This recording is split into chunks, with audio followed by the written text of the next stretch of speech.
My name is Kevin Berger, and I am the author of Atheism is Untenable. On this channel, I don't engage in apologetics.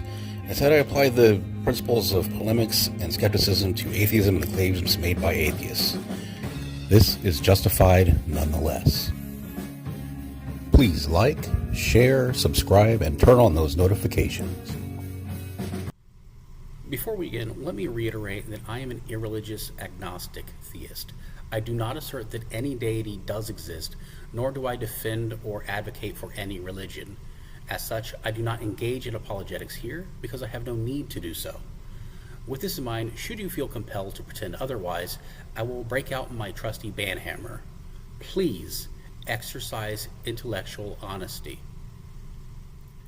Despite my efforts to educate people and dissuade them from committing lexical, reification, appeal to definition, and misplaced concreteness fallacies, I continue to see them regularly used when I challenge atheists to demonstrate that it is true that a distinct mental state of apisticism or nonbelief exists in reality.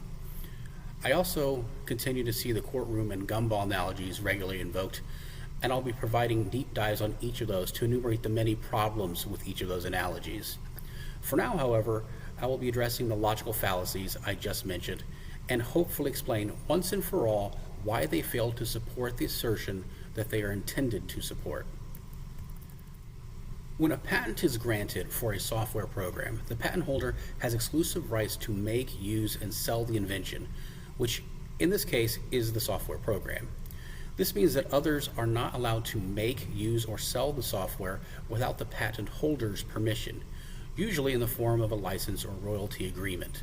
The patent holder has a monopoly on the invention for a certain period of time, usually 20 years from the date of filing. This allows them to recoup their investment in developing the software and potentially profit from it.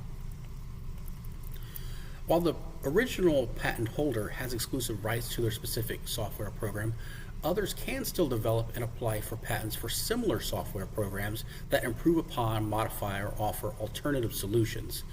This is known as prior art, and it's a common aspect of patent law. In fact, patent examiners will often review prior art, including existing patents and published applications, to determine whether a new patent or application is novel and non-obvious. This ensures that the patent holders don't have a monopoly on entire areas of technology, but rather on specific inventions and innovations. By submitting a patent application for a piece of software, the applicant is implicitly claiming that their program is novel, non-obvious, and distinct from existing prior art, including other software programs. This is an inherent aspect of the patent application process, as the applicant is seeking exclusive rights to their invention. Even if the applicant doesn't explicitly state how their program differs from others, the act of submitting the application implies that they believe their program meets the criteria for patentability, including novelty and non-obviousness. This implicit claim is essentially a declaration that their program is unique and worthy of protection, which is a key aspect of the patent system. Because beliefs are propositional attitudes that manifest in reality as corresponding neural activity, by defining atheism as non-belief, atheists are implicitly asserting that there is a distinction in the neural correlates of non-belief versus those of belief to the contrary, or disbelief. Just like in the scenario of the submission of a patent application for software, where the implicit claim is being made that is distinct from others, even if it is not explicitly stated. Atheists often argue that they're not making a claim, but this is demonstrably false when they define atheism as non-belief, because this definition entails a claim about the nature of belief. Further, in patent law, a difference in name or description alone is not enough to establish novelty or non-obviousness. The software program itself must be substantially different from existing prior art, with concrete and tangible distinctness and that improve upon or modify the existing technology. Mere cosmetic changes, rebranding, or rephrasing of descriptions don't qualify as patentable innovations, and an idea isn't something that can be patented at all. Patents only protect that which is actually tangible. The innovation must be embodied in the software code, architecture, or functionality itself, demonstrating a genuine advancement or creative solution. While the concepts and labels of non-belief and disbelief can be differentiated linguistically and philosophically, this doesn't necessarily translate to a tangible, substantive difference in the mental state or cognitive process itself, yet that is what is being asserted. Atheists frequently commit reification fallacies by treating the concept of non-belief or the terminology used as the neurological state to which they refer. In other words, it is possible that the distinction between non-belief and disbelief might be more of a semantic or philosophical construct rather than a reflection of a genuine, empirically verifiable difference in how the mind operates, which is what defining atheism as non-belief entails.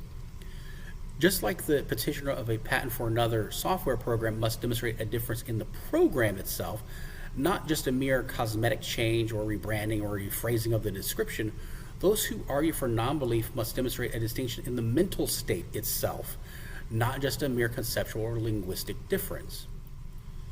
To further clarify the issue, consider the following.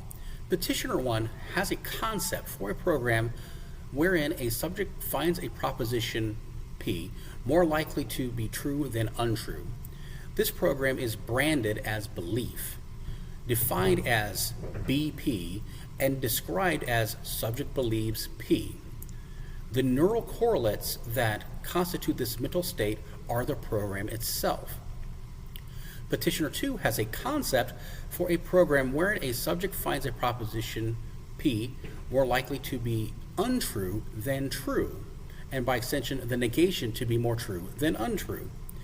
This program is branded as disbelief, defined as B not P, and described as subject rejects P in favor of adopting not P.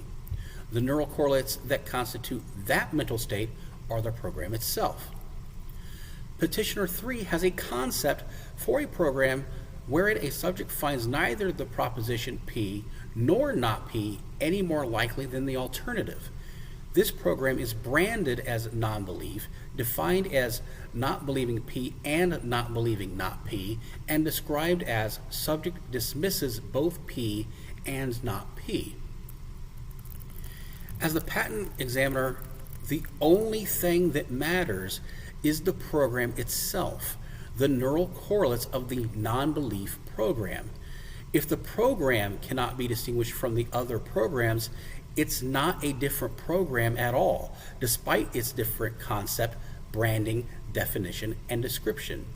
Indeed, if the output of that program, action, is the same as either of the other existing programs, I have good reason to think that it's pirated software that one is trying to pass off as novel. Therefore, I, as the patent examiner, am both justified and obliged to reject the petition. Based on the analogy, because no distinction has been demonstrated between the neural correlates of non-belief and disbelief, and the actions of those who express non-belief tend to correspond to those who express belief in the non-existence of deities, I'm obliged to reject the claim, and I am justified in the inference that those who express non-belief in P do believe not P, even if they deny it. I do not assert this to be the case, so I incur no burden of proof. The onus lies with the claimant, and in this case, the atheists are the ones making the assertion. Please like, share, subscribe, and turn on the notifications to keep the discussion flowing. Open, honest, and hopefully meaningful and productive discourse depend on it. As an aside, I've recently been perusing the video offerings by Magnifico Giganticus and Paul Rezai. Their channel information will be included in the description below. While I do not agree with everything that either of them says, I do appreciate their philosophical musings and recommend that you take a look at their channels as well. Until next time, remember, even if your beliefs aren't necessarily true, they may just be justified nonetheless.